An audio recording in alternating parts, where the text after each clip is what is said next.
Live night news. If you're a lot like me, then you might not like you. Welcome to another episode of Hours of Clarity Recovery Podcast. I got my friend James Fortier here with me. James, I just want to start by saying that you are a huge role model to me here at Brentwood. When I first came here, I remember having one of the groups. I think it was like a breakthrough for me that, you would come up to me afterwards and it was a deep share. I just remember that. And then we had a brief one-on-one, but it gave me that glimpse that people actually gave a shit. You know what I mean? That people actually really cared.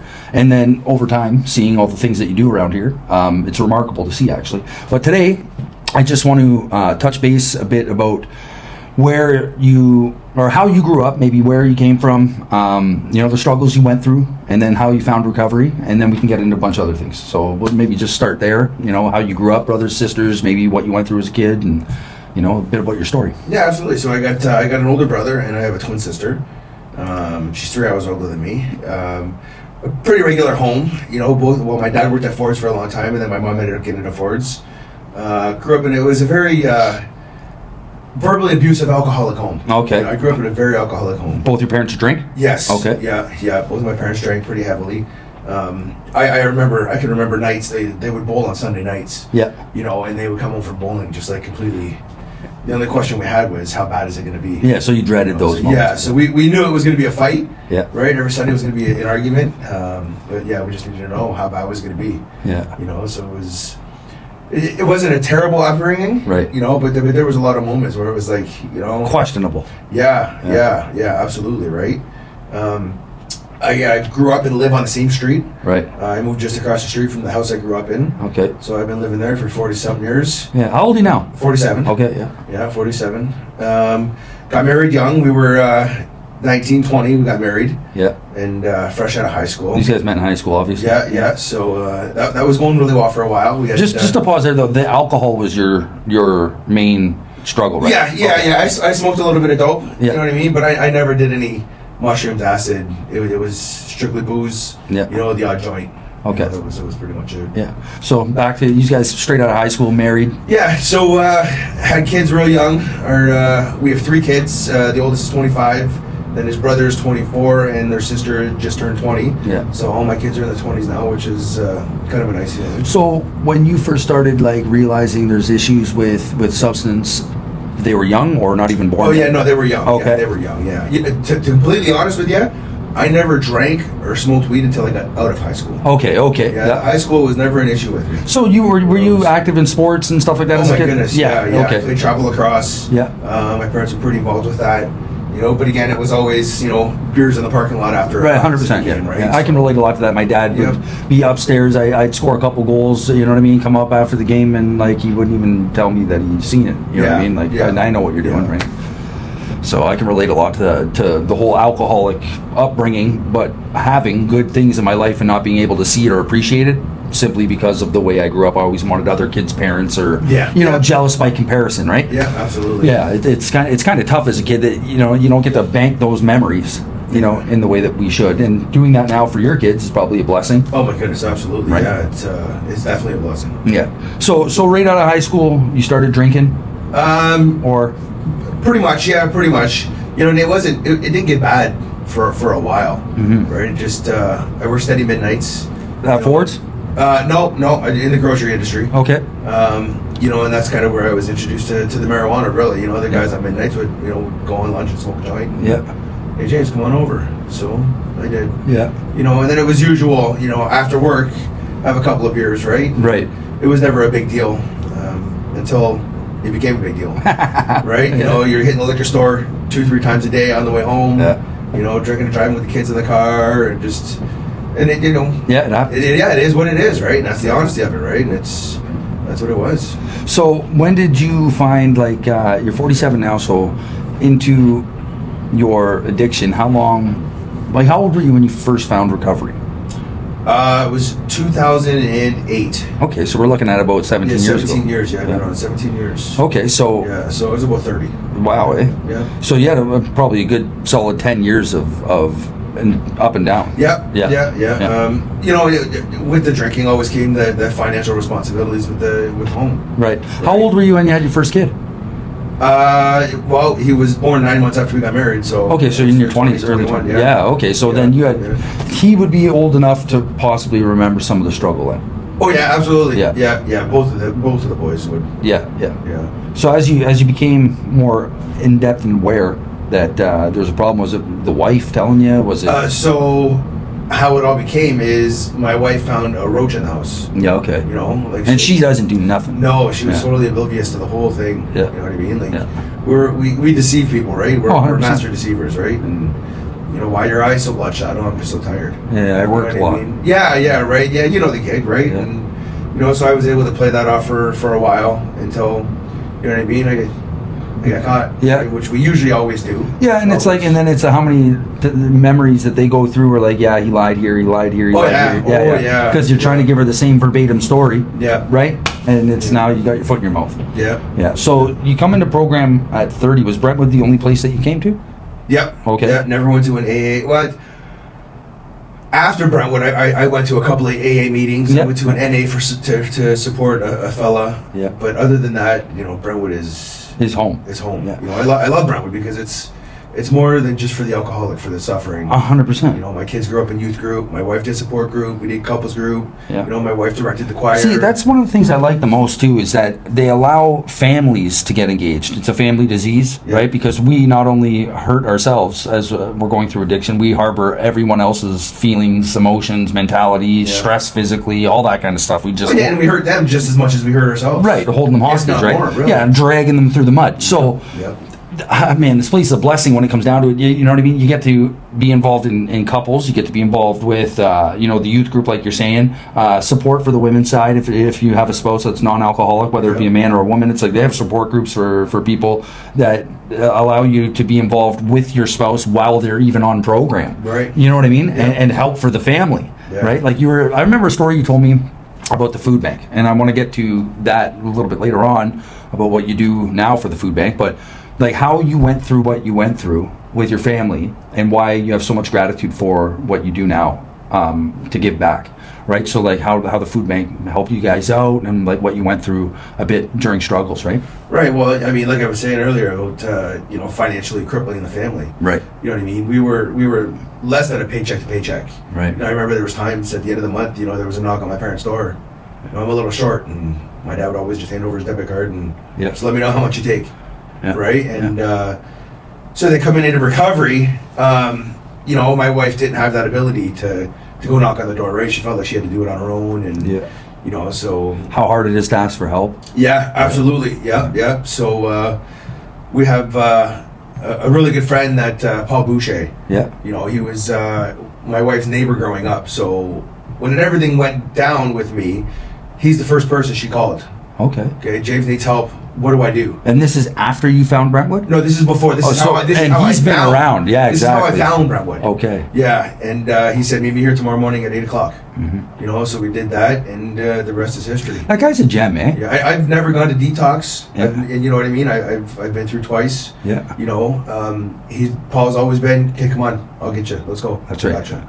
I know he's been one of my mentors through program too, and like, to be honest, I used to judge those guys a lot. I used to look at like people with like 30, 40, 50 years, like, you can't tell me fuck all. But then I started thinking, like, I'm gonna be old one day, and my story matters, right? Just like yours, right? And we're in the same, you know what I mean, roughly age group, right?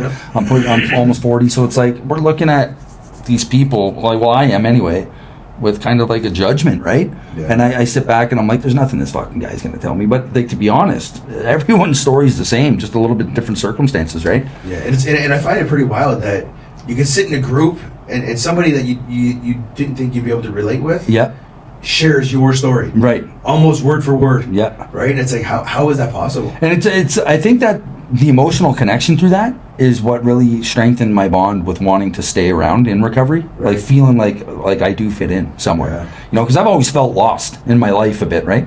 I don't know if you can compare with that kind of a feeling. Oh, absolutely. Yeah, absolutely. Yeah, but having those people that are there for you with no ulterior motives, like Paul was, you know, it kind of shows you, make you feel a little more comfortable coming in the doors, right? Absolutely. Yeah. So, well, man, I'm glad that you're a part of my life, because in all honesty, James, there's moments I've called you and you've helped me with go pick up furniture random places. You help me move my house. You do things for people around here, not just me. It's anybody, right? So, and I watch the way you move, and it's honestly it's remarkable. And to be honest, it's a blessing that people like you are allowed to come back every day.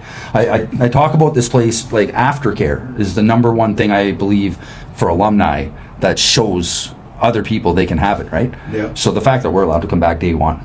Absolutely. One of the most beautiful things about this place. But Right? and not just like you said, not just for us, Right. For the new guy on program, That's right. that we can lead by example. Yeah. And not to mention, too, like you said, our stories are touching theirs. Their stories remind us of where we were, right? And we can be right back there. Right back there. One bad decision, right? They say, like, 1,000 good decisions, and you make one wrong one, and you're, right back to where you are. But it's like, I like to look at it this way. A guy gets tackled, runs 50 yards. He doesn't start back at the 1 yard line. Yeah. Do you know what I'm saying? Yeah. Like, you start at the 50 yard line. You know what I'm saying? Because the seed's planted, they say. That's right. Right? We've been there and done that. And you have that growth. We know what we need to do. We just need to do it. Right. Right? So from personal experience, you started getting your life back together when your oldest son was around 9, and then you had how many years of sobriety? Well, there was a relapse pretty much almost right away. Okay. Right? Because I wasn't doing it for the right reasons. Right. As they say, if you don't do it for the right reasons, it's not going to work. Of course. Right? So it was not even 3 months. Yeah. 4 months maybe. So back on program again. What did you find the hardest thing was? You were disconnected, or like what was it? I wasn't ready. Really, I didn't want to quit. So you skated through. Yeah. Just kind of flew under the radar and just did what I had to do. But that goes to show, just don't give up. No, absolutely. Right? Like, keep coming back, because we don't expect people to be perfect. We expect you to make mistakes, but the honesty in that integrity, right? Yeah. When they say that relapse is part of recovery, 100%. it doesn't mean that we have to relapse. Well, you shouldn't, but let's just put it this way. Like, when we do, it's not about hiding behind that mirror, right? Just... Well, like I tell a lot of guys, like, after a relapse, like, we have the opportunity to try again. Right. You know how many guys that we buried because they relapsed? I was going to mention that too in our talk, was the fact that, like, how many people we see come and go. Like, so there's a girl, I'm going to touch on a little story here. There's a girl at the mission, I'm working there as a support worker. She lied about her age. Like, we only take 18 and up, right? You have to be an adult to stay there. Right. So she's 17. She lied about her age. So when we don't ask for ID, right? So, like, we're going through, it turns out she'd been staying there for a few weeks. We find out that, there's older men preying on her in addiction, right? My girlfriend's driving me here to do this podcast with you, and she goes, what I really feel bad for is that young girl, because she was out on the front steps yesterday. At the mission. Yeah, at the mission. She keeps coming back. Like, we're telling her, we got her bed at Safe Beds through referral through WPD. Tried to find her other resources in the community that can help. Like, maybe the cops were trying to get a hold of her parents, they were saying. Yeah. Like, to see what can be done. But, like, dude, like, she's handing me every different kind of pipe out of her bag, because when you go to Safe Beds, you have to, like, not have anything on you, right? Like, and I'm just looking at this young girl, like, wow. Yeah. Like, this is, like, it's either death, or, like, she's gonna have to come to a realization at some point that this, like, but the things that happen to people out there, right? And it's crazy, like you said, how many people are gone now, right? Yep. Yeah. It's a hard road travel. Like, another good guy, Kyle Dawson. Yeah. He goes to detox, and that was a heavy blow for this place. Like, how many people? And that was in detox. That's my point, right? And how many people's lives he touched, though. Like, I had an ability to be, so sad and going through whatever he's going through, but make everybody around him happy. Yes. Like, it was like unbelievable, right? So it's that type of energy I get from you too, right? Like, the good things that people do for people while they're in recovery, and maybe you weren't ready when you first came through, and you had to relapse, and you had to learn the hardships. So let's talk a little bit about that. Like, how many times did you end up coming back on program? I did 2 90-day programs. Okay. Then I had a second relapse just pre-COVID. Okay. Right? And I kind of rode that. So was that 2018? 2018, 2019, yeah. And, I rode that out through COVID. How'd the wife and the kids feel at that point? You want the truth? Yeah, as raw as you can be. My wife says to me, and this will blow your socks off, I think it will. She says to me, she says, well, we're at a different stage in our life. What do you think about you can try to start drinking again socially? Wow. Right. So, and everything happens for a reason in life. Yeah. Matt, it really does. So I'm thinking about it. Yeah. I'm contemplating it. It's like, I'm getting the green light here. Yeah, in a way, yeah. Absolutely. No, not in a way. I'm getting the green light. Yeah. She's not going to ride me, yeah. So we go to a hockey game. We go to the Spitfire game, and I see another alumni that used to work here. Yeah. The guy says 2 words to me, and I look at my wife immediately. Say, absolutely not. He was just totally obliviated before the puck dropped at 7:00. So you're just seeing obliviated. You're seeing what you're going to be. I needed to see that, right? Because that is me. That's divine intervention. Yes, absolutely. Yeah. Right? That is me. If I make this choice, one's not enough and thousands too many. 100%. Right? Yeah. I needed to see that. Yeah. And I immediately said, no, I'm going to go talk to Mark Secor first thing tomorrow morning. Yeah. So I came in and talked to Mark. He says, well, what are you going to do about it? That's right. So I'll be here every Tuesday, Thursday for at least a year. Yeah. At least a year. I was here every Tuesday and Thursday. So as the food bank helped your family throughout that time, like you're saying, Paul Boucher used to run the food bank. Yeah, Paul and his wife Sue. So now let's talk about a bit that you give back and what you do every year for the food bank and helping guys as well with furniture through what you do. Yeah, so, well, it all started, my daughter needed volunteer hours for school. Okay. So it came about that she was going to crush pop cans. Yeah. I would bring them and recycle them, and we would just buy some food for the food bank. Okay. Right, all part of giving back, right? And so that went on for about 2 years, and then we were doing some house cleaning or whatever, and my wife wanted to have a yard sale, and all right, well, let's have a yard sale. And she says, you know what? Well, maybe we'll just put this money towards the food bank as well. Yeah. Right? You know, not that we had thousands of dollars in the bank. No, anything. But it's we aren't using it. Somebody else could use it, and the money we get is going to benefit somebody else. Yeah. Right? So the first year we made $500, which was kind of cool. Yeah. Right? And that was just our own personal stuff. Right. Not even collecting anything from. Not even collecting anything, right? So we and that was during the COVID session, and so we brought my daughter shopping, and her boyfriend got the cart full of food, and you know it was a pretty cool experience. That you could imagine the smile on her face when she took a picture with the the food and that. And so we decided to have an annual yard sale. Yeah. Right. So then I started putting announcements on the Redwood website and whatnot. Yeah. And next thing you know, the first year we're making $4,500. That's cool. That was very. Yeah. How many years you've been doing this now? We've done it 3 years now. That's right. Yeah. So within the 3 years, we're so almost when at I came $10,000. on program, that was the first year when I helped you move the stuff over. Yeah. No kidding. Yeah. See, at that point I learned something new. At that point in my program, I thought that this had already been a thing. No. That's cool, man. First annual, yeah. That's actually cool. The first annual 4J yard sale. Yeah. And now it's a big thing. Now it's a big thing. Yeah, you got a whole room full of stuff and. Yeah. Well, and so I collect stuff all year round. That's right. I just I was on a retreat this past weekend with my wife, and I had 2 guys call me. I got a mattress and one had a washer and dryer. Yeah. It's like, all right, well, I'll pick it up Monday, Tuesday. I'm out of town. Yeah. Right. So people are always reaching out. 100%. You know, like yourself, like, hey, I need a couch, I need a bed, I need a TV. Well, me and Alicia were super pumped. You know what I mean? We got to come here. We picked up a few things. You know what I mean? It's like it's money that we didn't have. Yep. You know, moving into a new place. She's just getting off program. It alleviated so much stress out of her mind to just be able to get a few items that were necessities, right? Yeah. So it's like, man, anybody that's moving into a place from here, how you have their back. It's like, I don't know. It's a huge thing, bro. So in the last, I'll say 3 months, I furnished 2 houses. That's what I'm saying. Right, there's 2 families, right there, and then let's go over a couple years, right? Like come on, bro, we're talking probably 20, 30, 40 people. Like I would imagine, you know what I mean, that are helped with either a single item or multiple. Yeah, you know what I'm saying? Absolutely. So I don't know. I think it's a beautiful thing what you and your family do. Like I even see these guys here at euchre nights. The kids get involved. You know what I mean? Well, and again, it goes back to it's a recovery center for families, the alcoholic and the family. Yeah, right. And the best thing too, I find, I'll get your opinion after this, is that, all of the events include families. You want to come for Thanksgiving, like you're allowed to bring your kids and family if you want. You know what I mean? Like if you want to come for certain dinners for Christmas or whatever. Like, you know what I mean? They got the Halloween thing coming up.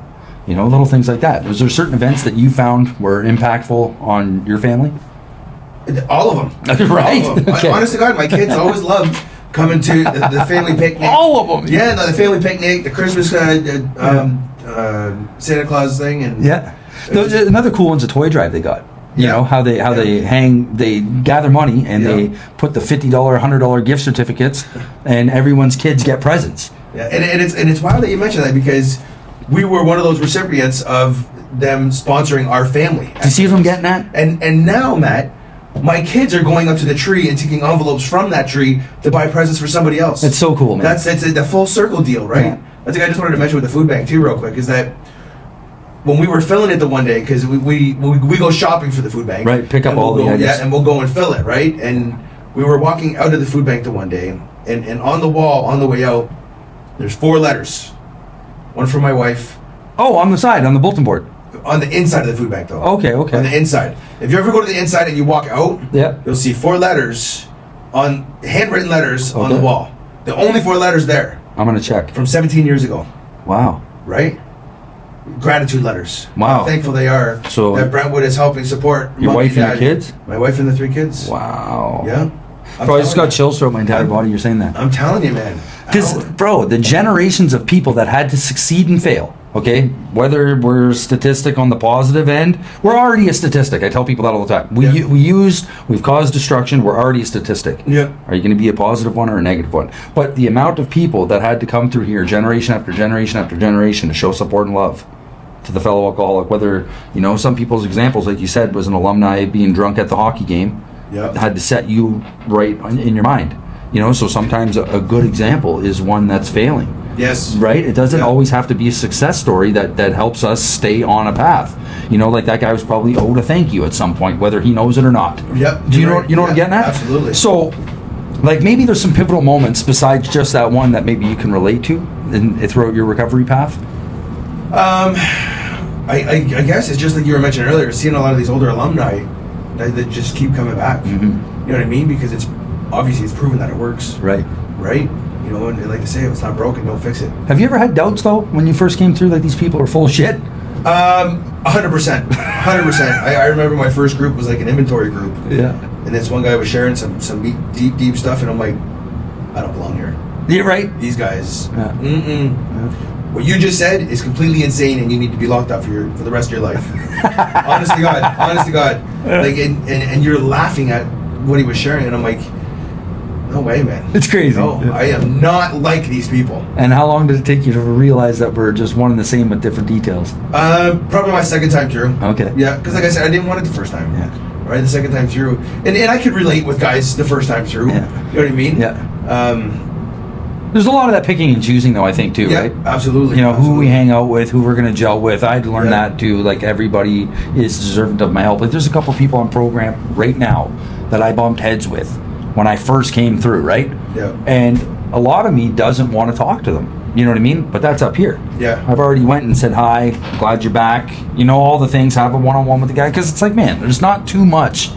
Like, the resentment's up here. The ego. Yeah, exactly. It's like that has nothing to do with what's really helpful towards other people, right? So I know that anybody would help me. Anybody in the right state of mind, like-minded individuals do not want to see each other fail. Right. So, like, if everyone deserves respect, I don't have to like you. It's funny you say that word respect, because that's what I tell all my guys. Yeah. You don't have to like them. You have you to. Don't have to like them, but you have to respect them. Yeah. Right, because they're just like you and I. That's right, and they got kids somewhere or family somewhere, people depending on them. Mom, dad, brother, sister. That's it, man. And just because that guy had a bad day and set you off the wrong way doesn't mean that for the rest of your life or his life he deserves to be shit on. Yeah, absolutely. Yeah. It's a rough go when you learn these things and to see how wrong I felt. Do you know what I mean? In my self-righteous ego going hard, like fuck him, fuck that, like going back and forth with people, and it's really like a clash in the mirror. Like realizing like, oh man, like nobody deserves to be treated like this. This isn't fair to me nor him. Right? Like it's not benefiting anyone. There's no growth in it. No. Yeah. So when you came back after 2018, you've been sober ever since? Yep. Okay. Yep. Okay. So you got about 7 years now? Yep. Yeah, that's good, man. Yep. Yeah. And a role model to boot, right? Like, I honestly don't know too many people that are, like, I don't know how to say divulged in this the way you are, rooted into recovery, right? It actually inspired me a lot. Like, I was telling my wife, I'm like, this is going to be a great talk. I'm like, I can't actually, we've been beating around the bush about this for, I don't know, like 6 months. Yeah. Right? But to finally get you up here, and I'm like, James, like you yourself, and I'm not going to keep pumping the air in your head here, but pumping your tires up. But the fact is that you set my course in one way or another throughout time when I wanted to fail. Right. When I want to run, when I wanted to give up, you've been there with your hand out. You know what I mean? Even in times of my relationship, like whether you know it or not, just like the small things you've done for us to alleviate pressure. Yeah. You know, moving into a house, helping us move. Yeah, don't worry about it. We'll go here, we'll go there, we'll get this, we'll get that, picking shit up, bringing stuff to the house. Like, man, it just like, I don't have to ask somebody and search for help. And See, and you just said a really big word. Your sentence, really. You don't have to ask for it. yeah, Right? And that's what we struggle with as alcoholics. We struggle asking for help. 100%. Right? And that's why I like, I go above and beyond. Yeah. Right? Because I want people to feel comfortable. I want people to know they're loved and they're respected. And Bro, even the fireworks displays. Okay, so Yeah. like, let's talk about that. You know how you invite everybody over every year, Canada Day, weekend, whatever it is. May 24, yeah, Canada Day, blow the yeah. shit out of the schoolyard for like Yeah. $1,000, $2,000 in fireworks, Yeah. and anyone and their kids are invited. We've had people, bro. I don't know if you know this, but I've had randoms on Facebook videotaping, and they're not even from Brentwood, and they got their kids out on their porch. And they're watching the fireworks and like, oh, look at all those people over there, and it's all of us, Yes. right? From a different social from the media, other side of the fence. bro. And I'm like, Yeah, I just right. finished posting this on my social Yeah. media, and I'm watching on another person's, and I'm like, you're not even anything to do with us, Yeah. and they're just enjoying the show, Yeah. right? And it's like the fires you have at your house. Well, we like to, my wife and I, we like to create a safe environment. That's right, yeah. Right? Because for people like us, we need to have that comfort zone. Yeah, Right? Mind you, my wife and my kids still drink. Yeah. Right? And it's not a big deal for me. that's right. But like I'll even have a poker night. Yeah. Have a bunch of guys come over, play some cards. I've been blessed. Right? And it's just one of those that what I like to do is show the new guy off a program. There's fun. There's fun outside of, our old behaviors. That's right. Yeah, you don't need Right? to be messed up. No, yeah, you don't need the sex, drugs, and rock and roll Right. in order to laugh and have a good Yeah, time. you can have a good time throwing the game on in the background, playing some poker with your buddies, having a bonfire out back, and eating some And- good and food. watching a hockey game. Yeah, exactly. Actually, I had one alumni. After one of our fireworks night, he was freshly off the program, Mhm. and he said, "As soon as I walked in your backyard, I knew this is where I needed to be." See? Right? And if you it's help- for those moments, Oh. it's for those moments that I have gratitude for doing what I do. That's my point. And I don't do it for the pat on the back. No, and, it's just "Oh, look at the James." alleviating, the enlightening moment. Yeah, Yeah, it makes you make feel people like- comfortable and know that A, recovery is good. Yeah. Right. B, we need people. Right. We need somewhere safe to go. Yeah. Right. We can't always go back to our pool league. To random bars and shoot pool because that's what we like. Yeah. You're right. You're almost just setting yourself up. Yeah. Now they Right. got 2 pool tables in Brentwood where you guys can play pool Yeah, there you in go. Yeah, sobriety. yeah. We'll start a Brentwood Recovery League. Yeah, that's it, Yeah. right? So and that's the thing too, like even playing baseball and stuff, and like you know what I mean. Like I know you guys have your own league or whatever, but I seen you at one of the tournaments for the Serenity Softball League. Yeah. That Joel Palmero puts together, right? It's like all of us being involved in recovery baseball, recovery this, recovery that. Like it's like a huge community and family, like and knowing that there's people that like I can call you any time of the day. I know that. Oh, You know what I mean? Doesn't necessarily mean I do it, but I can. Yep. And Yep. and to know that, it's like, man, I never had any of that in my addiction. Yeah. Well, see, that's where I'm really blessed with my job right now. Mm-hmm. Because my brother-in-law is one of the co-owners. Okay. Right. And Where is it? Detail and Design. Okay. He actually had a really good friend of his that he was struggling with his addiction, Mhm. and he called me and said, "James, I need help. Right. I need this guy. I need to get this guy some help." So of course, I run over. Yeah. Right. I light a fire under this guy's ass, and all right, let's get the detox. Let's get you into Brentwood. Yep. And he has my boss has a lot of gratitude for that. Right. Mhm. So. But isn't it cool? I'll have my earbud in and whatnot, and he'll see me talking, my boss, and he'll be like, "Hey, come see me when you're done with the phone." Yeah. Because he knows I'm not on the phone making plans for Friday night. Right. I'm on the phone Saving lives. possibly Most saving likely, lives. yeah, most Right? likely. You know what I mean? And there's Yeah. probably at least 3 times a week my boss will come up to me and that will be happening. Yeah. Right? And guys know you can call me. And Yeah. I had a guy, we were in Hamilton in a baseball Isn't it cool tournament. that you know all of the right things to do to help someone now? Yeah. Like if someone came to me before, like, well, I want to get help. I don't fucking know. Like, I don't have the answers for you, buddy. yeah. You know what I mean? Yeah, yeah. Now it's like, no, I know who to call. I know what to do. Let's go. But the problem with that is making the call before.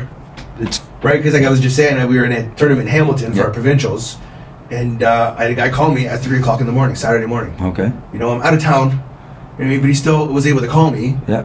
But mind you, he'd already relapsed, Yeah. right? But that's how fast, You know what I mean? He's like, shit, I screwed up. I need to call and get honest. Right. Right? So 3 o'clock in the morning, I'm answering my phone. That's right. You know, it doesn't even matter. Like, the disease doesn't have a specific time. No, that it needs to. It's constant. It's up Yeah. here. It's never ending. It's Yeah. it's like legitimately. I like to call it a warped way of thinking. Right? Like Yeah. I'm diseased with the way I think, the way I portray my emotions, with all the character defects. It lives within me. Yeah. You know, like I'm gonna die with it, not from it. You know what I mean? Like Absolutely. the dying from it is if I choose. How do they say that? I have another relapse, but I might not have another recovery. Yeah. Right. So I don't want to find that out. No. Right. That's one of the big things for me, man. Like sure I can go use, but then I might die with from my disease. I want to die with it. Yeah. You know, in a good way, doing positive things for people. Right. Yeah, you're a big inspiration with that, man. So another one too is you touched me with a story from a lady that came. I think she was a delivery driver. Yep. Okay, so let's tell that to the people. So again, this was just towards the end of COVID, and she had come in the shop in a predominantly male industry, right? And she had come into the shop, and for a while we weren't signing for the paperwork, right? We were just, okay, we got it, thanks. Yeah. But now they're starting to sign the paperwork again, and so I come over and I was talking to her and that, and she was mentioning about how COVID's ramping up again, and the masks are going to come back, and this and that and the other. And I said, listen, there's only 2 places I'm ever going to wear a mask again. It's Costco, because I pay for a membership and I love Costco. And Brentwood, because I'm an alumni and I need to go to meetings. Man, I'm telling you, 5 minutes, this grown woman is in tears in the middle of a shop with men. You know what I mean? And it was just one of those, God put you in my life today because I need help. Yeah. I need help. My life is a train wreck. It's a mess. Can you help me? And So, Brentwood ways, listen. women with women. Women with women, men with men. I'll work with you for now. And once I get you set up with a woman, we're acquaintances. That's right. Right? And I believe she just celebrated 760 days clean. Yeah, there you go. Right? Right, 2 years. And she come and gave me a great big hug, and it was just seeing the smile on her face, knowing that, Yeah, because 730 is okay. Yeah. It's Yeah. just by me being open and honest. And that's what I find that now, you know what I mean? Yeah. In any kind of a conversation, random or not, they're gonna know that I'm an alumni from Brentwood, And you're not ashamed to tell somebody. See, like absolutely I not. used to think too, like I can't tell these people in my interviews at work if I'm getting a job or if I'm applying at school, or why not? Yeah, you're back in your disease if you're doing that. That's right. You're Yes. back. You're letting this defeat you. Yeah, You know, yeah, and that's yeah. the part where they start saying, "Ask, listen, do as you're told." Because if I confide in you, saying like, "Man, I was really scared to like mention that I got this interview coming up. I don't want to fucking bring it up to my boss." Yeah. Like potentially, if they hire me, like I don't want to tell them there's a big gap in my resume because, and a person like you would probably say like, "Matt, why not?" That explains the gap in your resume. Absolutely. It also shows them that you were man enough to get the help. You had the courage to fight what's going on within you. Yeah. You're on a better path now, and the time frame speaks for itself, right? Like all the Absolutely. positives behind it that I wouldn't necessarily see right away, right? But you never know who you're going to affect, like Right. that lady in the shop. That's my point. right. Yeah. I mean, who knows? She could have ended up, another one of those statistics. Right. Right. 6 Well, the people thing down. is, before they even come to recovery, like if you're drinking and you're drugging, you're already a statistic. You're just Yep, yep. slowly existing, slowly killing yourself, slowly dying. Like, I don't know about the people that can, somewhat function in life where they have a few drinks socially and they live their life and pay their bills and stuff. But let's just say every bottle you buy, $40, let's say. You do that once a week. That's $160 out of your pocket, whether you can manage it or not. Yep. Right? But a guy like me is 0 to 100 and everything. Yep. I can't manage it. Eventually, it just progresses and it gets worse. So that 160 turns into my paycheck. It turns into my rent money. It turns into the grocery money. It turns into I don't have anyone around me and I want to kill myself. Been there and done that. Exactly. Right? So where I find the reality of it now is that, okay, there's fun in recovery. There's inspiration in recovery. I belong in recovery. I have friends in recovery. I never had any of these feelings or people or things, or I have a good job now. I pay my rent for 3.5 years. Like all the good things Yep. did not exist over here. So Right. why would I ever want to throw that $40, like you said? You think you can socially drink? Like, what a question. Thanks, hun. Right. Like, I maybe could. Like, here we go. You go to the Yeah. Windsor Spitfires game. Epiphany. Right? I think all things are meant to happen for a reason. Absolutely. Just like that lady said, God put you in her life. And if it's only one person you save, James, that's the purpose of your life. You Oh. sa- Isn't that the point? Absolutely. Right. Yeah. Yeah. Boils down to it now. Your kids are going to college, university. They're growing up, right? My kids? Yes. Yes. Yeah. Okay. Yeah. My oldest son is in ECE with the Catholic School Board. Right. And my daughter's in third year of university for human kinetics. Yeah, see, I remember you saying something about this. I just didn't know what it was that they were taking. But, like, look at that. Yeah. Like, let's rewind 15 years. You don't make any of these decisions, right? Oh. They're fighting for craft. I wouldn't be a part of their life. Bro, they're fighting for craft dinner at this point, let's say, right? Yeah. Like, you know what I mean? So now, like, I remember seeing, I think it was your son with his girlfriend and your daughter with her boyfriend at a family thing you were putting on. I think it was one of the fires. Yep. And then seeing them all come to Euchre. This is all, like, just graduated, too. And I'm like, wow, that's what I want. I want to be, like, somewhere like that. Yeah. I'd like my daughters to be able to call me for anything. Yeah. Right? That was truly part of the inspiration. But you need balance too, though, right? Yeah. Let's talk a bit about that. So, like you're saying, I do a lot for the recovery community here at Brownwood. Mm-hmm. But I remember there was one scenario where my son had called me. He's a little afraid of heights. He needed to put something up in the garage. And it's like, you know, I'm kind of busy right now. I'll stop by tomorrow and we'll get it taken care of. Mm-hmm. Right? And that lasted about 40 seconds. It did. And I was like, you know what? That's not right. I'm putting... And not that I shouldn't put you guys ahead or behind my family, Yeah. but I was putting you guys ahead of my family. Yeah. Right? So I called my son back, and like I said, 40 seconds. I said, you know what? I'll be there in 2 minutes. I'm coming right now. Yeah. Right? How would that make you feel, that realization without messing it up? It was good, right? Because had you called me and said you need a hand, okay, I'll be there in 5 minutes. Yeah. Right? But now my kid calls and says, I need your help. I'll do it tomorrow. Isn't it weird, though? Like, okay, so being blind to that, I know that I instantly, like, say my father calls me for some, I instantly want to go, fuck. Like, man. But if you were to call me or anyone else, I'd be like, yeah, sure. Yeah, hey, James, how's it going? What do you need? What's going on? Right. Yeah. So it's like I really got to put in perspective a lot of the times to catch myself, not to be ignorant to those that are in need, but also the ones that are truly closest to me, right? That have been through the struggles, the battles, The right? thick and the thin. The thick and the thin, right? It's like just because I don't know you, it's easier to say yes or no to you, right? When I can just be completely ignorant and oblivious to the people that are right around me, right? Mm-hmm. Yeah, it's a tough lesson, but if you can catch yourself, Yeah. how good you feel about bro, doing the right thing. It was nice. It was Yeah, good. it's like one of those moments I hear people like talk about Father Paul and like how they would, you know, honestly get these words, these little gems from him, like, you know what I mean? Like, I just heard on the mic the other day, a family was traveling out west and they were on negative terms with their daughter. And Father Paul says, you go on your trip and you visit her on the way back. Mm-hmm. So, right? Makes sense. It's the Makes sense. little gems like that where Yeah. people would want to rush into that reconciliation, Yeah. right? And then it would wreck their whole trip. Yeah. Without even thinking. You have good intentions, but you don't even know if that's ready to happen. Yeah. So go enjoy your few days, whatever you're doing, and then hit it on the way home. Because if there's a bit of a heartbreak, right, and it doesn't work out, or it works out great and it's the end of your trip, and then you can now talk about scheduling something for the next time. Go back up. And it keeps it brief. Yeah. Right? Yeah. So you're not there overstaying your welcome and becoming an annoyance, or whether they're trying to be nice or not, whatever. It's just the perfect advice. Yes. You know, but we give that to each other, you know, where we used to seek that out through Father, and that's trickled down through the generations. Right. I can see it. I can get it from anyone, you know, like Yeah. like-minded individuals. Paul Boucher was a big person in your life. Any others? Paul Garaschi really helped us out a lot. And that's maintenance Paul, right? That's maintenance Yep. Paul, yep. There was a crew of them where, you know, for a while there, we would, you know, rotate houses and go play cards and hang out, and, you know, they led by example that I wanted to lead by. Well, he's the reason. You look around right now, the couch you're sitting on, the desk that this is, the computer sitting on, the table, like everything in this room was because of the maintenance. Yeah, it's like they were a major help after I got approval to even start this up. They put all this stuff in here. I walked in the door and I was like, okay. Perfect. Yeah. Like it's already pretty much ready to go. Thanks, guys. Yeah. Yeah.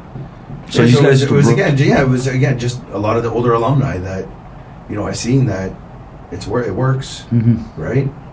Yeah. So is that what inspired you to kind of do your thing with the poker nights at your house? And I don't know. I've always enjoyed playing cards. We always enjoyed having fires in the backyard. You know what I mean? So why not just invite some friends? Right. Right? And I think that's how really you know, it got started. No, it's a big thing for people. I'm telling you, man. Like a lot of it too. Let's say, as your kids grew older, did any of your children have children? Yeah, I have a 7-year-old grandson and a 4-month-old granddaughter. Isn't that wonderful? Oh, bro, it's fantastic. Right? Absolutely fantastic. So now you get to spend those quality moments in life because of this. Sober, clear-minded. Yeah. I like when you're just saying that too, how the priority that, you know, you would put these guys before the family. I want to talk a little bit about that and like what it means to you with prioritizing, like your recovery has to come first, but then learning how to prioritize, like you said, I'll be there in 2 minutes, right, for your son. Yeah. So what does it mean to you when they say, like, or what did it mean when you first heard it compared to like what it actually means now as putting your recovery first? For priority? Yeah. Well, a lot. You know what I mean? Because I can't do B without doing A first, right? And it all has a sequence of order, right? And it's obviously, you know, it's God, recovery, then, you know, the family and so on and so forth, right? So if I don't put all that in order, then I might be in a little bit of trouble. Right. You know, I'm not saying it's going to be a relapse, you know, but I'm going to have a bad day. Yeah. You Or know a what I week. mean? Yeah, right? You know, somebody could say something and, you know, just set me off and now I'm screaming and hollering and you know, for no good reason. Bro, that happens a lot in my life too because I'll say go 5 days at work night shifts, go home. I don't get to a meeting, right? Yeah. And I find by the end of the week, man, I'm like snapping at the wife. Short fuse. Yeah, short. I'm short with her. I don't want to talk to people. Like I'm getting caged. Yeah. So I know in those moments, like I better go and start talking, listen. I better listen to some people, you know, because the more they vent or I vent, it just naturally happens, right? Yeah. The way you feel better, like one-on-ones. Yes, bro. That's where I always found, for my program, one-on-ones is really where it was at. Yeah. You could really connect with another individual. You know what I mean? Get to know their story, their background, and learn about them. Yeah. And in doing that, I've not forgotten all about my problems. Yeah, you don't even think about them. Right? You know, I come in all hot and heat and ready to fire up and get into a one-on-one. By the time I leave, and I'm like, what was I going through again? What was I upset about? Right? It's funny. My dad used to tell me as a kid, go and do something you love. You know, if you're angry, you know, go outside. And I'd like to play road hockey and shoot the puck and like practice, right? So you go out and do something that you're enjoying, right? Because you forget entirely what's going on, and the fact that we can actually enjoy helping one another, you know, it takes you right out of yourself. It's like, it reminds me of that feeling anyway. Yeah, it's a beautiful thing, man. Yeah. Like encompassed in one-on-ones, beginning of the day, groups, and like pounding 6 meetings into you for 90 days, and then having to take that role on yourself. Where'd you find the struggle? Did you find it hard at first? Making yourself come back? The second time, no. Yeah. Right? Because I got involved with youth group. I was a youth group leader. Okay. Right? So Rob Smith was another good example. He's a great alumni. He always said that you keep coming back is going to give these kids, you know, they're going to gain the trust and the faith in you, and they're going to be able to respect you and see that you show up week after week after week, and they're going to, you know, they'll slowly start opening up, you know, because you're not going to open up to a complete stranger. Right? But if you're there every week for 2 years, they're going to be like, okay, I think I can trust this guy. Right? And then they can maybe start sharing some stuff that maybe they wouldn't with mom and dad or a teacher or, you know, whoever, right? Knowing that it's a safe space. That's kind of cool. Right? So it was, you know, giving back, you know, and for me having kids, you know, that's where I found that it was just like, okay. Yeah, the youth group's 6 to 16 for... I believe so, Yeah. That's still cool, man. They still have that going on, and it's... Bro, that's a really good piece of advice. What I was thinking of is like all the coaches I've had, you know, where I felt good enough to confide in a little bit with certain struggles. I remember when I was drinking when I was 14, you know, my coach could smell the booze on my breath, but I'd hid it from my dad. Right. You know what I mean? And how we had a conversation about that, and then I felt comfortable enough to get honest with my father about it.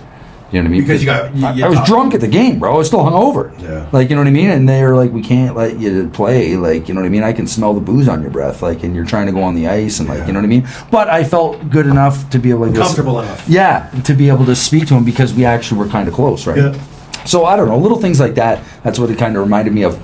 The main thing I wanted to ask you was, topic-wise, what was your, you know, like like an epiphany, or like did you have a moment where a topic really hit you to change your perspective in getting rooted in? Self-pity.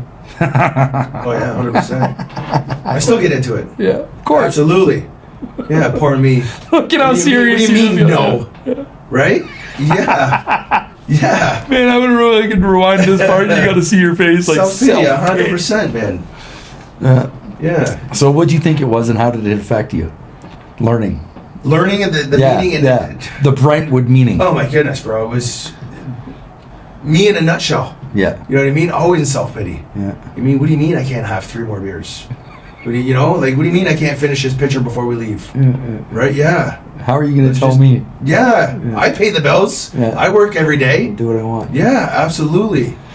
Yeah, I'm not hurting anybody but myself. Yep. Yeah. Yeah. I find I can get into self-pity, like in sobriety, with anything. Like, I had to cook dinner tonight, right? I didn't have to, but she was mentioning it. And I'm going, well, why don't you get up and help me with this? She's like, no, part of you doing this is so I don't have to. Yeah. Right? And I'm like, dropping stuff up. But then about 5 minutes in, I realize I'm doing something nice. Let's just be realistic. I'm sorry. Yeah. But you can get into self-pity over anything, bro. Absolutely. Yeah. So what did you have in your program, what did you find got you out of that the most? Like you said, one-on-ones. Yeah. Right? Yeah. And in anything, you forget what you're really going through, I guess, by getting into somebody else. But when did you really find that like impacted you to do it on a daily basis? Like to realize that little checkmark moment where you're going, you know what, I get it now. I have to keep coming back every fucking day, let's say, or like you said, Tuesdays and Thursdays. Or really, I think it was when guys started really depending on me. there you go. They knew that. So now in my life, Yeah.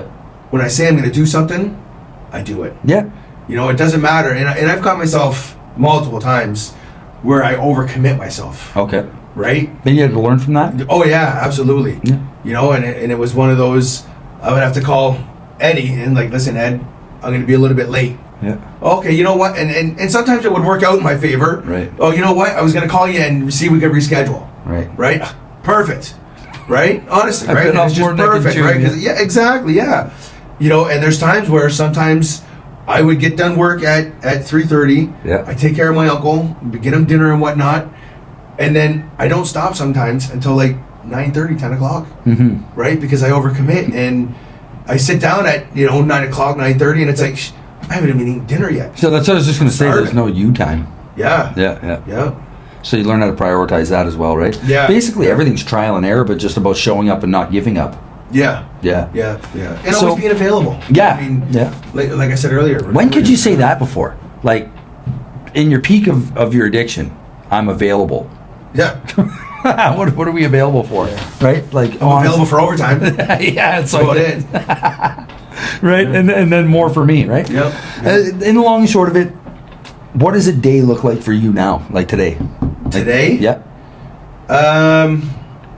I mean, obviously it varies on what day of the week it is. Right. Right? Because, like I just said, I take care of my uncle full time. Right. You know what I mean? And doctor's appointments and whatnot, and dinner every day. And so I work. Well, actually, I go to the gym now. So I go to the gym in the morning. I'm up at 4:30. Okay. Go to the gym for 5, work out, go to work, and then I take care of uncle. And then, like Thursdays, is usually a family dinner night. Yeah.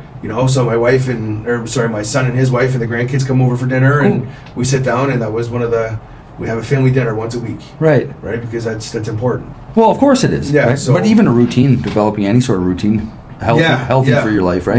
Yeah. And Tuesdays, usually I come to Brentwood, I got into my meeting, try And hang out people with the guys. depend on you for these days to be at a certain place at a certain time, and it keeps you on track, eh? Yeah, absolutely. Yeah. Yeah. Yeah. And sometimes if I don't make it that meeting on the Tuesday, I'll have guys either calling me Where or have the you following been? Tuesday, like, what happened to you last week? Yeah. Right? Something came up or whatever the scenario may be, right? And it's cool having people love you enough to even ask and wonder. And or even realize that Yeah. you weren't even there, That's right, yeah. right? I find that too. Okay, so I got a bit disconnected with the newer guys, right? Yep. And I find that I remember the first 2 years here, people like, hey, how's it going? And like it would make yourself feel Self-esteem. good. Yeah, Yeah. self-esteem. Yeah. It build that You know, like that feeling up, like, okay, people do like me, they're wondering where I am or whatever, like you said, right? How I'm doing. Yeah. And now, because I don't have as many one-on-ones with the newer guys, there's a bit of a disconnection. So I can walk in and feel like I'm not doing good enough. You know, I can feel it because I'm not. You almost feel like you're not a part of. That's right, because I'm putting that wall up where they're allowing us to come in day one. Right after you graduate, come on back, get with the new guys, keep showing an example, keep being a part of, right? And if I even slip, say even after, I did it for 2 years, okay.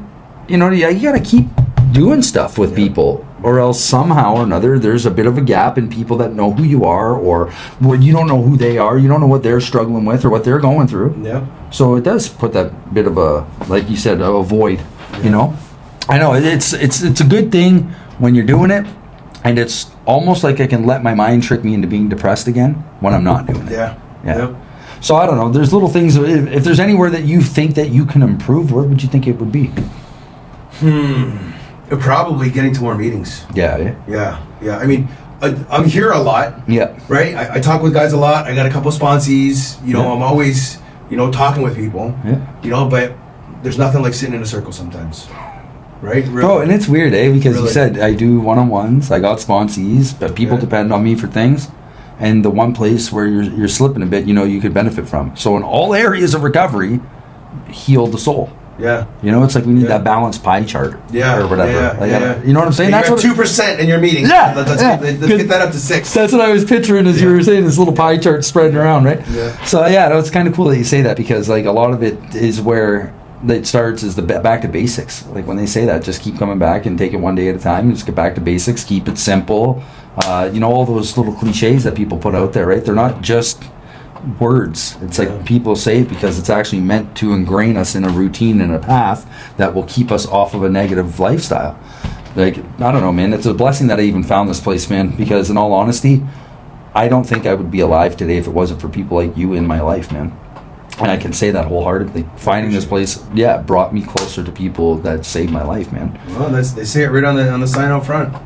Where people need people. People need people. That's right. So if there's anything that you want to say to anyone struggling out there, or if there's anything else that you want to share, floor is yours. Just, Don't be ashamed. Yeah. Right? Because I know a lot of times we could be ashamed, the guilt and shame from, Yeah. being a fuck up, being the black sheep, being the... Feeling like there's no way out. Right, and then, nobody's got my corner. Mm-hmm. Right? I can almost promise you, if you show up here, somebody's going to be in your corner. Keep asking. Yeah. Keep knocking on that door. Yep. Never give up. Shame's a heavy one. Like, I kind of want to branch off on that if you've got a few more minutes. Fucking shame. That was a blanket I didn't ever think I was getting out of. You know what I mean? Yeah. Like, I felt consumed and ashamed of myself to a point where, like, seemed like, okay, so literally felt inside that I would be better off dead, so would the kids, like if I just didn't exist. Yep. So ashamed of myself with depression and guilt and you know what I mean? So if we're going to talk about shame, if somebody's feeling like that, like I don't even know if I have the right words for them. You know what I mean? Like, do you think that there's something that you could possibly say to somebody that doesn't even know they need help, or where to look, or what to do for themselves? Like, and I guess the question is really, what do you think you would do in that situation for somebody? Just be there for them. See, and I knew you were going to fucking say that. I knew you were going to say that. You just got to be there for them. Listen. Get a phone number, and I'll reach out to you. Yeah. You're struggling, give me a call.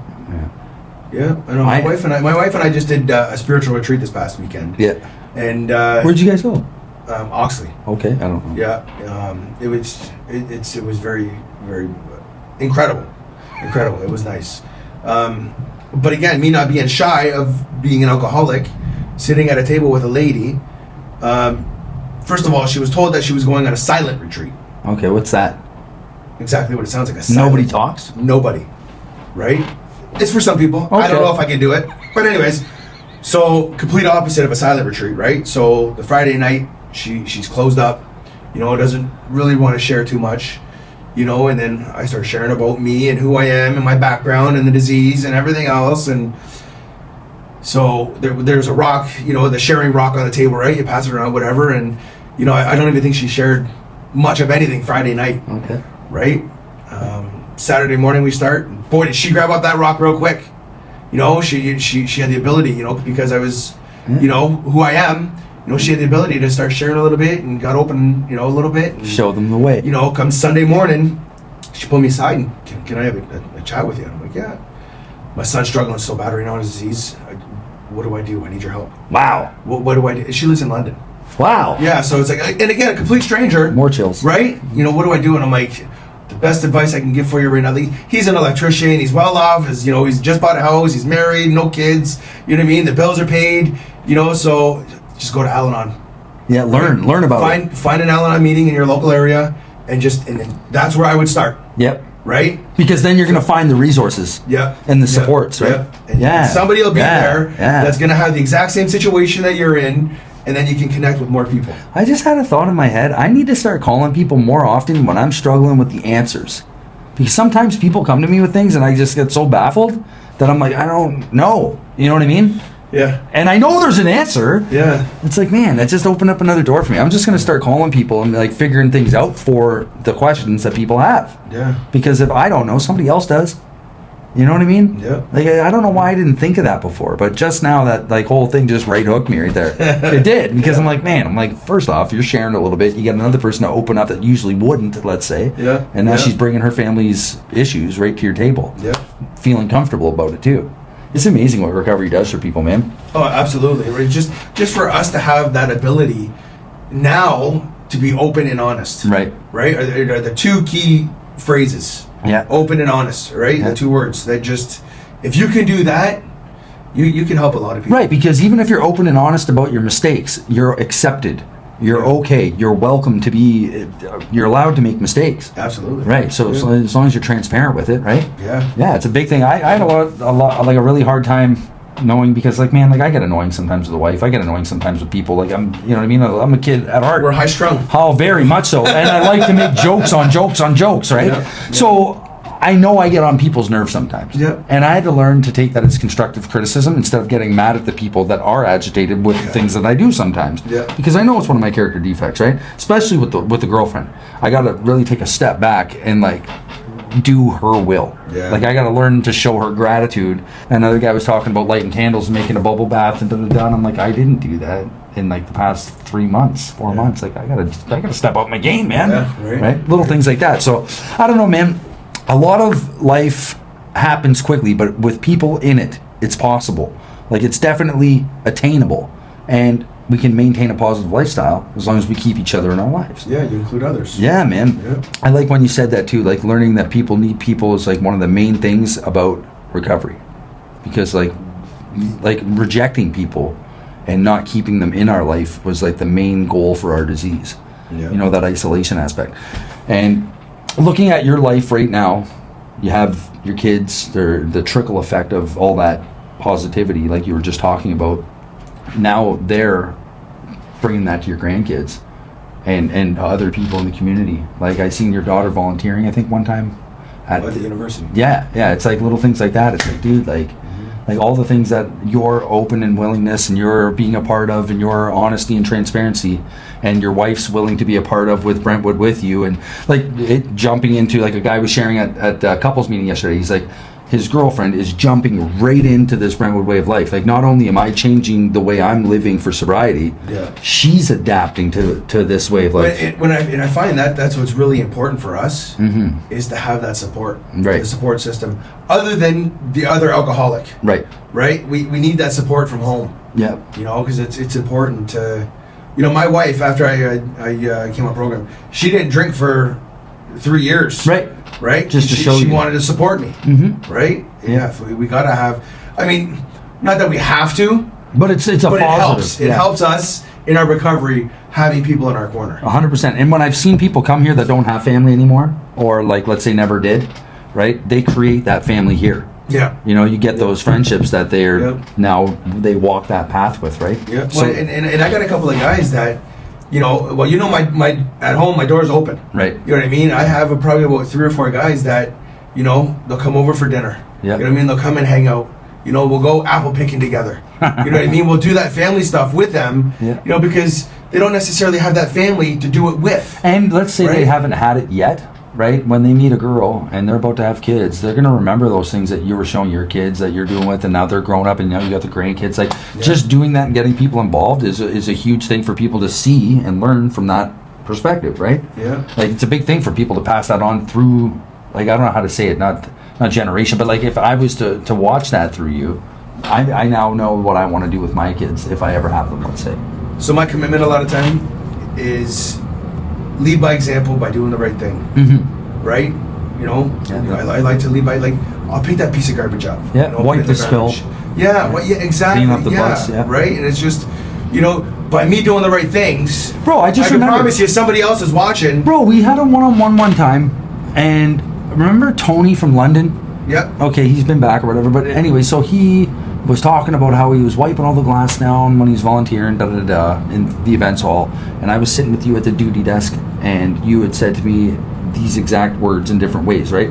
The spill, the cigarette butt thing. Father Paul used to come out and pick up cigarette butts and little things that you were saying, and we had talked about it, and that's another moment in my recovery where I realized I can't, if I see it and I choose to ignore it, I'm going to feel that guilt 10 minutes from now. If I do enough of those small things, I'm going to build up that guilt, and it's like a spiritual cup, right? Yeah. Without God in my life, without other people working through him, working through other people in my life, I wouldn't care about the fucking spill on the ground. Right. I just wouldn't. Yeah. You know what I mean? Naturally, being around positive people, 2 negative people can be put in a positive place and become positive. Yeah. It's beautiful, man.